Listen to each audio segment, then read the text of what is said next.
Hello, hello mga kasensei. This is Teacher Rally and welcome to my channel. Kumusta kayong lahat? Summer na, di ba? At saan naman kayo nagpunta? Nagpunta na ba kayo sa beach or namasyal na ba kayo sa mga magagandang lugar sa Pilipinas o nagpunta na ba kayo sa mga karatig bansa natin? Yan, marami tayong pwedeng gawin kapag summer. At isa na doon ay yung hobby ng mga nakararami ang mag-shopping. Mahilig ba kayo mag-shopping? Okay, especially kapag pupunta kayo sa isang lugar, sa beach man yan o sa ibang bansa, gusto nyo yung meron kayo na susuotin or gagamitin na bago. So, mahilig din ako mag-shopping at ngayong araw na ito, ipapakita ko sa inyo yung mga napamili ko sa iba't ibang shops. Okay, konti lang naman ito, pero ipapakita ko sa inyo. So, wag na natin patagalin. Nagpunta ako sa isang shop para tumingin-tingin kung ano yung mga pwedeng mabili doon. At nakita ko na napakadami nilang magagandang accessories.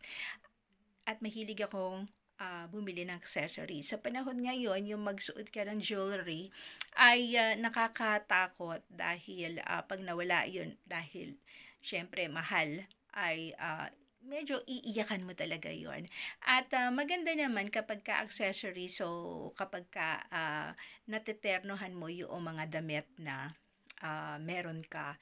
So ako pagka bumibili ako ng accessory, ang aking ginagawa ay yung bang kailangan hindi lang iyon pwede kong bagayan sa isang damit. Kailangan marami akong pwedeng paggamitan ng accessories na yun para sulit yung pagbili ko.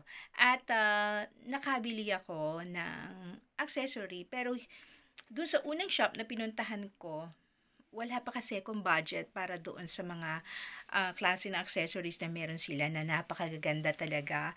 Babalik na lang ako uli doon para bumili kapag meron na akong a lot na budget para sa mga gusto kong bilhin. Kasi ang daming maganda. Ayun. So, anyways, dun sa shop na yon, isa lang naman ang nabili ko. Summer pa naman ngayon, pero pwede naman ang paghandaan ang autumn or winter. Okay, depende kasi sa pupuntahan naming bansa kapag dumating na yung season ng autumn or winter. Kapag malamig, syempre, ayaw mo naman na ginawin ka. Pero hindi naman ako ginawin na tao. Siguro dahil mataba ako, so maraming fats. So kapag ang lahat ay ginaw na, hindi pa naman ako ganon ka ginaw. But kailangan natin ng protection at nakita ko ito, nag-iisa na lang. Ayan, nag-iisa na lang ito. Sa lahat ng klase ng shawl na meron naka-display doon, ay ito na lang yung nag-iisa. At ito ang namumukod tangin na nagandahan talaga ako sa design kasi yung mga iba dong shawl ay very colorful. Gusto ko din naman yung mga kulay at disenyo. Pero ito yung nagustuhan ko. So nakikita naman 'di ba yung print, ayan. Gold and black. Ayan. Tapos yung pinaka pondo niya is moss green. Ayan, parang black na rin ano. Ang ganda nito at ang haba. So nakatiklop lang ito, pero ang haba nito. So ito yung pwede ko niyang gamitin kasi meron akong damit na pwede kong bagayan itong shawl na ito.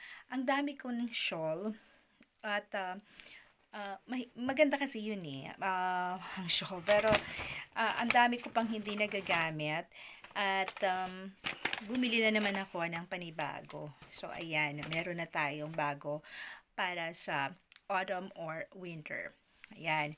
Tapos sa isa namang shop na pinuntahan ko para bumili ng accessory, ay meron ako mga ilang accessory na nagustuhan. Kapag napupunta ako doon sa shop na yon, ay lagi silang merong mga bagong labas, bagong disenyo. At nagugustuhan ko talaga. Ang sarap mamili doon sa shop na yon. At nakabili ako ng hairband. First time kong bumili ng hairband. So, ito yung nabili kong design. Ayan. Simple lang. Maraming klase, pero ito lang naman ang aking nagustuhan. So, ayan. Ganyan siya. Ayan. Alam ko sa Pilipinas, madami nito. Kasi dito sa Netherlands, ang mahal kaya ng mga bumili ng mga accessories dito. Sa atin, makakabili ka, magkano lang, di ba?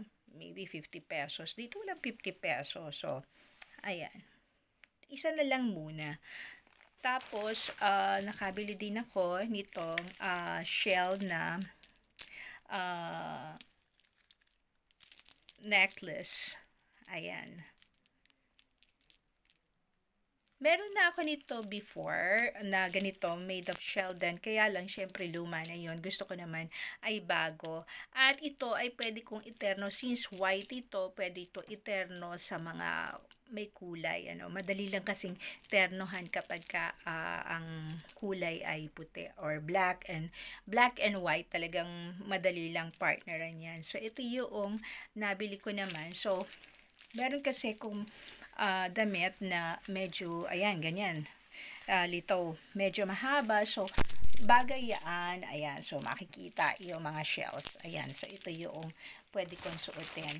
Tapos, meron pa akong nabili na necklace din, ayan, ganun din, shell din ito, shell din yung mga palawit. Ayan. So, mahaba naman ito.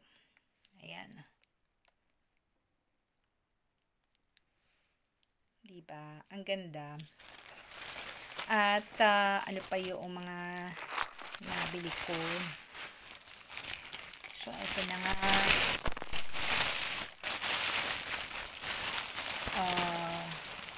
Ayun. Tapos itong hikaw na kulay blue na dangling. Ayan. Pwede ko din nga ito interno dito sa damit ko. Ano, diba? Ayan. Kaya lang green kasi yung suot ko na jade. Ayan. Jade and necklace. Jade muna tayo. Tagal ko na kasing dito na nasusuot. So, sinuot ko naman ngayon. Yan, kasi iniingatan ko talaga to. Iniingatan ko tong jade na ito. So, ayan naman, blue-green yung kulay nito na earrings na dangling. Ayan. So, ito yung mga nabili ko dun sa accessory shop. And then, saan pa tayo? Pumunta pa tayo sa mga damit naman, ano. Yung mga damit naman na nabili ko, dahil mag-exercise ako, nagkataon lang kasi yung first week ng July, grabe ang init. So, hindi ako pwede mag-exercise sa labas. Baka ako magkasakit. So, next week ay mag-exercise na ako dahil medyo maganda na yung panahon. At kailangan ko mag-exercise dahil na-promise ko doon sa doctor na sa susunod ko na check-up ay kailangan na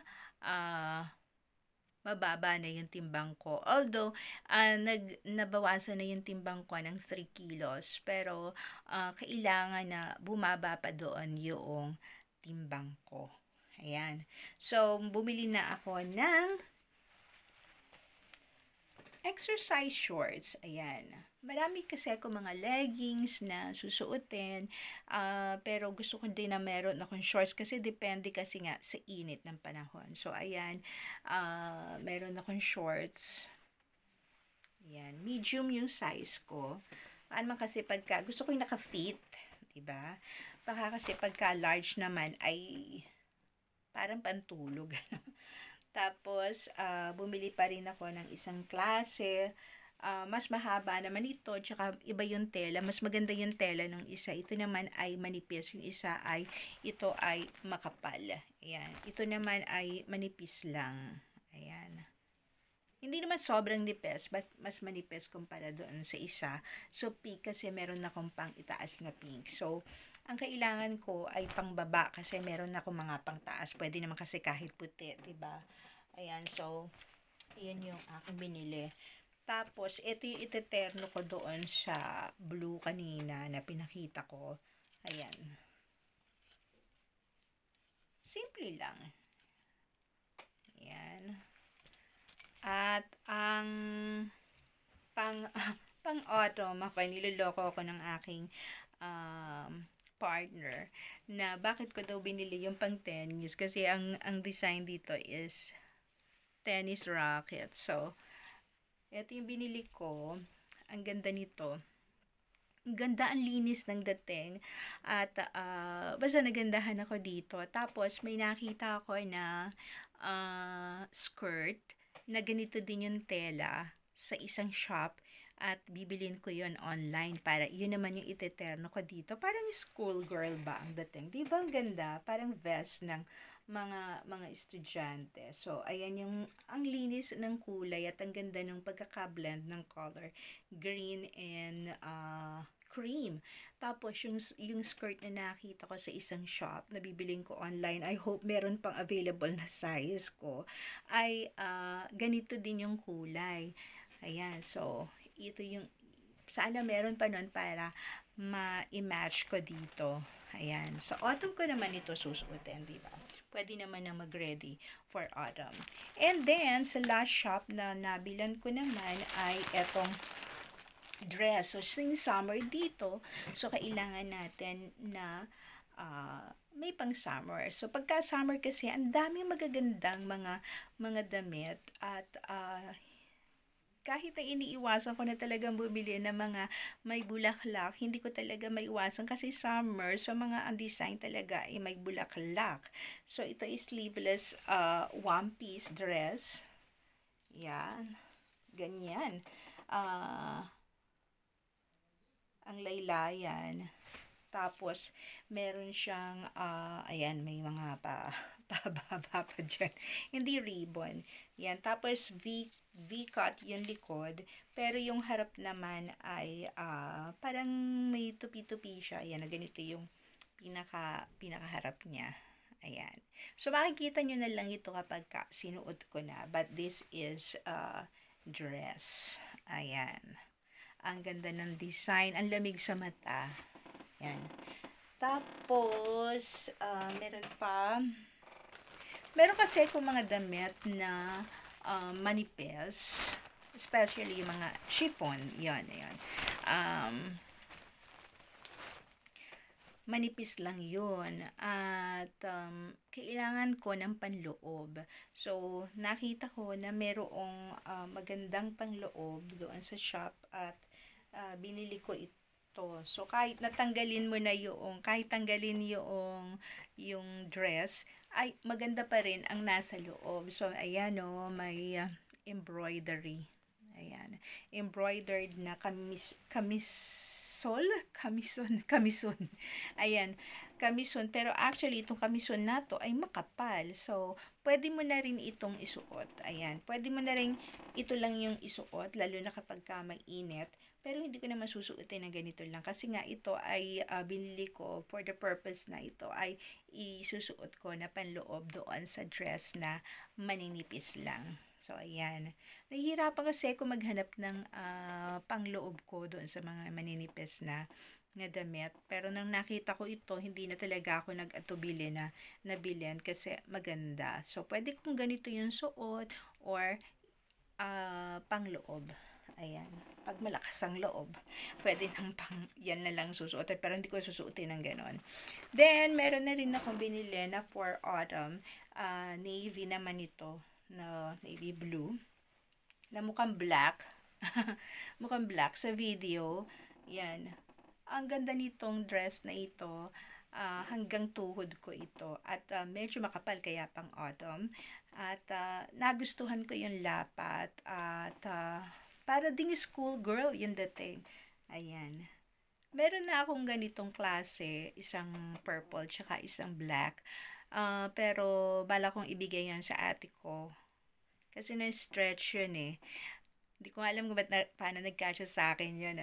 Pero anyways, maganda yon, dalawang kulay na meron ako. But this time, ay blue naman ang aking pinili na nakakalakas talaga nito. Para ka talagang schoolgirl kapag pagsuot. At ang huli ay itong gray na dress na may belt. Ayan. Maganda yung tela. Malambot. Merong belt. Hindi ko na tinanggal. Ayan. Ito naman parang office girl ka naman dito kapag kasuot. Ayan. Meron na akong black na dress na nasuot ko na nung last time na pumunta kami sa isang city dito sa Netherlands. Sleeveless yun. At maganda. So, sa dami kasi ng damit ko na bago, kailangan suotin ko na yun para makabili ako uli ng bago. Kasi kapag natambak dito, na hindi ko na masuot, syempre, nagtatagal, hindi ko na masusuot. So, eto naman, yung huling dress na nabili ko. Ayan, kulay gray to na parang office girl naman ang dating. So, eto yung mga nabili ko at pagka naman sinuot ko na ito ay makikita ninyo. So, ayan lang yung aking mga nabili. Thank you so much for watching. Bye-bye!